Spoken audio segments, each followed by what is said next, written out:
All squadrons engaged, sir. But something's wrong. We're outnumbered, but blowing them out of the skies. Galactica Bridge. He's heading for the landing bay. I can't get him in time. Give us more to shoot at. Let's go.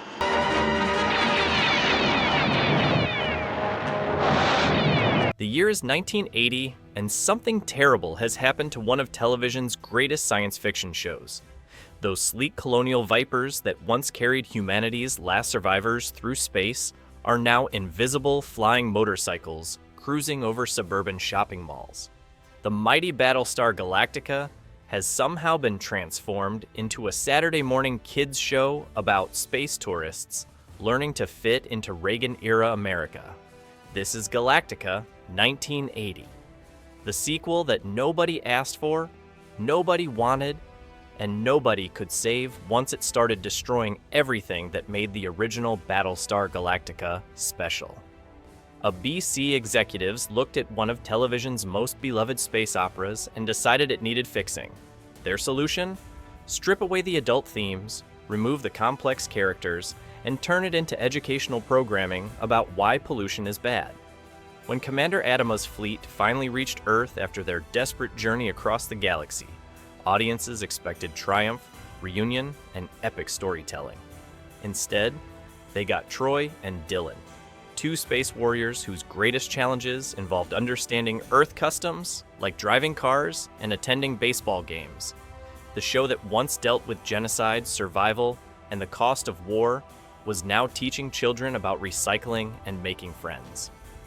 Galactica 1980 arrived during television's science fiction boom, when every network wanted their own Star Wars. But instead of building on what worked, ABC committed creative suicide, transforming sophisticated space drama into something that pleased nobody. Too childish for adults, too confusing for kids, too cheap for sci-fi fans. This is the story of how network interference killed a beloved franchise. When ABC executives sat down to resurrect Battlestar Galactica, they made a decision that would haunt science fiction television for decades. Transform an adult space drama into family-friendly entertainment suitable for children. The network's logic seemed sound on paper: capture younger demographics while maintaining the original's brand recognition. In practice, this mandate would strip away everything that made Battlestar Galactica compelling. Lorne Greene returned as Commander Adama, but his presence only highlighted what was missing. Gone were the complex ensemble dynamics of Apollo, Starbuck, and Boomer. Gone was the desperate urgency of humanity's last survivors. Instead, viewers met Troy and Dylan, played by Kent McCord and Barry Van Dyke, as sanitized space heroes whose biggest challenges involved blending into suburban American society. The show's most infamous creative decision involved transforming the iconic colonial vipers into invisible flying motorcycles. Budget constraints prevented elaborate space battles, so the production team devised turbines that could turn invisible, allowing characters to fly around Earth without detection. This wasn't just cost-cutting. It represented fundamental misunderstanding of what made the original spacecraft compelling. They weren't just vehicles, but symbols of humanity's technological achievement and desperate hope. ABC's mandate for educational content forced writers to incorporate clumsy environmental messages and social lessons into storylines that should have focused on adventure and character development. When network executives demanded that every episode teach children valuable lessons about pollution, friendship, or honesty, they transformed space opera into after-school special programming that satisfied nobody's entertainment needs. The creative chaos behind Galactica 1980 began the moment Glenn A. Larson walked into his first network meeting and discovered ABC executives had fundamentally reimagined his space opera as children's programming. Larson, who had crafted the original series as sophisticated adult entertainment, found himself trapped between corporate demands and creative integrity, resulting in a production that satisfied neither vision. Script development became a nightmare of constant rewrites and network interference. Writers would craft episodes focusing on character development and science fiction concepts, only to receive notes demanding more kid-friendly content and educational messages. The infamous flying motorcycle scenes weren't creative choices, but desperate solutions to budget cuts that eliminated expensive space battle sequences. Kent McCord and Barry Van Dyke, both accomplished actors, struggled with dialogue that felt simultaneously too childish and too exposition-heavy. Behind-the-scenes footage reveals their visible frustration during table reads, particularly when required to deliver lines explaining why advanced space warriors couldn't figure out Earth customs that any teenager would understand intuitively. The production's most telling disaster involved recycling footage from the original series to pad episodes and reduce costs. Editors spent countless hours splicing space battle sequences from Battlestar Galactica into Galactica 1980, creating jarring tonal shifts that emphasized how far the new series had fallen from its predecessor's standards. The show's special effects department faced impossible challenges creating invisibility, effects on a shoestring budget. The solution involved filming empty scenes, then adding actors in post-production, a technique that frequently failed, leaving visible wire work and obvious green screen artifacts that made the show look amateurish even by 1980 standards. Crew members later admitted they were embarrassed to put their names on episodes featuring such obvious technical failures. Wardrobe departments struggled with the fundamental problem of making futuristic colonial uniforms look appropriate for 1980s Earth settings. The result was a bizarre mixture of military-style jackets, worn with contemporary civilian clothes, that made the Galacticans look like lost extras from a discount science fiction film, rather than advanced space colonists. Perhaps most devastatingly, daily production reports revealed that Lorne Greene frequently questioned script decisions, asking writers to explain how storylines served the larger Battlestar Galactica mythology. When veteran actors begin questioning the basic premise of episodes during filming, it signals creative collapse that no amount of post-production editing can fix. Perhaps most tragically, fan mail arriving at ABC offices overwhelmingly pleaded for the network to cancel the series, rather than continue damaging the original's legacy, creating the unprecedented situation where devoted fans actively campaigned against their beloved franchise's continuation. When the Colonial Fleet finally reached Earth, after their epic journey through space, audiences expected triumphant reunion with humanity's lost colonies. Instead, they witnessed Galacticans struggling to understand disco music, shopping malls, and why Earth people didn't appreciate the benefits of advanced technology. This fish-out-of-water approach transformed epic space opera into awkward culture clash comedy that pleased nobody. The show's Earth-based storylines revealed fundamental creative bankruptcy. Episodes featured Troy and Dylan learning to drive cars, attending baseball games, and navigating high school social dynamics, with the wide-eyed confusion of aliens discovering human civilization. These scenarios might have worked as occasional comic relief, but as the series' primary focus, they reduced sophisticated space warriors to bumbling tourists in their own ancestral homeland. The infamous time travel episodes represented desperate attempts to recapture original series magic by sending characters back to historical periods. When Troy and Dylan traveled to Nazi Germany or the American Revolution, writers hoped period adventure would compensate for contemporary Earth's mundane limitations. Instead, these episodes highlighted how the show had abandoned its core premise entirely, using time travel as creative escape from problems the series had created for itself. Environmental messages dominated storylines with all the subtlety of educational programming. Episodes about pollution, deforestation, and nuclear dangers felt forced into science fiction frameworks that couldn't support such heavy-handed moralizing.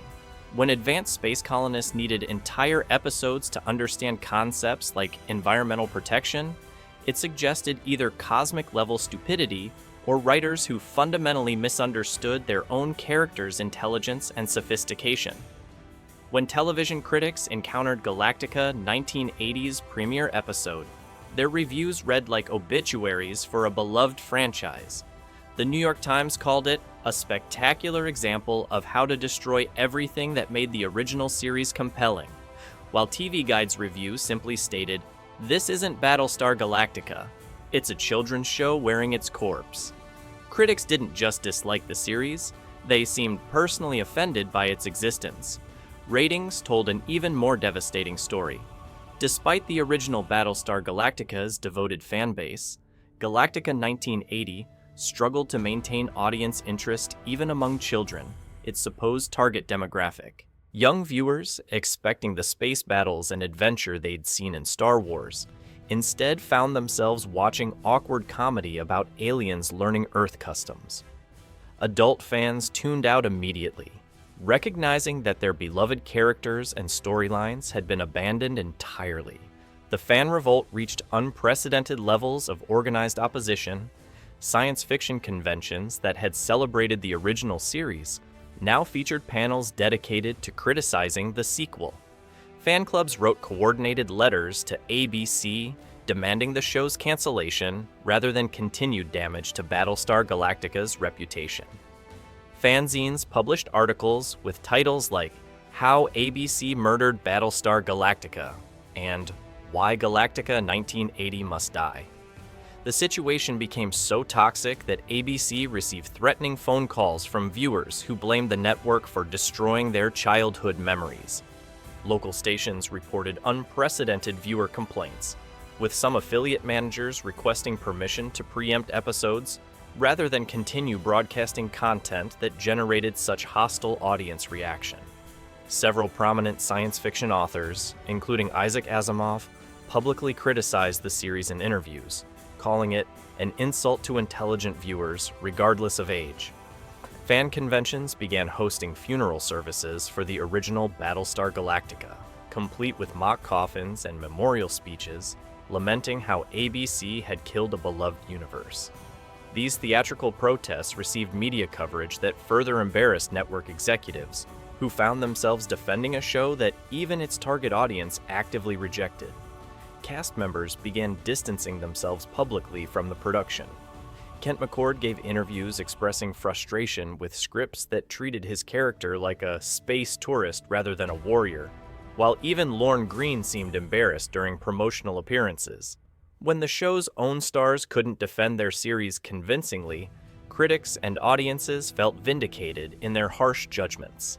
ABC executives watched helplessly as their attempt to broaden Battlestar Galactica's appeal instead destroyed it completely, leading to swift cancellation after just 10 episodes. Today, Galactica 1980 stands as television's ultimate cautionary tale about network interference destroying creative vision. When Ronald D. Moore developed the 2004 Battlestar Galactica reboot, he specifically cited Galactica 1980 as an example of everything to avoid, proof that respecting source material and trusting audience intelligence produces better results than pandering to perceived demographic demands. Modern science fiction television owes unexpected debt to Galactica 1980's spectacular failure. Shows like The Expanse, Stranger Things, and The Mandalorian succeeded partly because executives learned that dumbing down complex material alienates core audiences without necessarily attracting new ones. The series became a business school case study in how misunderstanding your product's appeal leads to commercial disaster. Surprisingly, some contemporary fans have begun defending Galactica 1980 as unintentionally fascinating television. These revisionist viewers appreciate the series as accidental social commentary about 1980s America, arguing that its awkward cultural observations reveal more about Reagan-era society than intentional satire might have achieved. When Galacticans express bewilderment at Earth's environmental destruction and social inequality, modern audiences see valid criticism disguised as naive storytelling. The show's invisible flying motorcycles have achieved cult status as one of television's most memorably ridiculous concepts. Internet memes and fan videos celebrate the absurdity that once embarrassed the production, transforming creative failure into nostalgic entertainment. Sometimes the worst ideas become the most memorable. The series inadvertently influenced the "so bad it's good" television appreciation movement that flourished with internet culture. Websites like Television Without Pity and early YouTube reviewers used Galactica 1980 as prime example of how corporate interference could create unintentionally hilarious results. The show's earnest attempts at environmental education, while featuring invisible motorcycles, became template for analyzing failed television sincerity. More seriously, Galactica 1980's failure helped establish modern franchise management principles that prioritize long-term brand integrity over short-term demographic expansion. When Disney acquired Star Wars, or when streaming services develop universe-spanning content, executives specifically reference Galactica 1980 as warning against radical tonal shifts that alienate core audiences. The series taught entertainment industry that beloved properties require careful stewardship rather than casual reinvention. Academic television studies programs now include Galactica 1980 in coursework about audience expectations and franchise continuity. The show demonstrates how successful properties create implicit contracts with viewers that cannot be violated without consequences. When fans invest emotionally in characters and storylines, dramatic departures from established tone and quality feel like betrayal rather than evolution. The rise of fan-driven content creation and social media criticism can be partially traced to reactions against shows like Galactica 1980, where audiences felt powerless to influence programming decisions that destroyed beloved entertainment. Perhaps most importantly, Galactica 1980 proved that beloved franchises require careful stewardship rather than casual exploitation. Its failure helped establish fan expectations that reboots and sequels must respect original vision while updating for contemporary audiences, a lesson that continues influencing franchise development across all entertainment media. If you've enjoyed this deep dive into television's most spectacular sci-fi disaster, hit that subscribe button for more cautionary tales about beloved franchises gone wrong. What other sequel series do you think betrayed its original? Share your thoughts in the comments. And remember, sometimes the biggest disasters teach the most valuable lessons.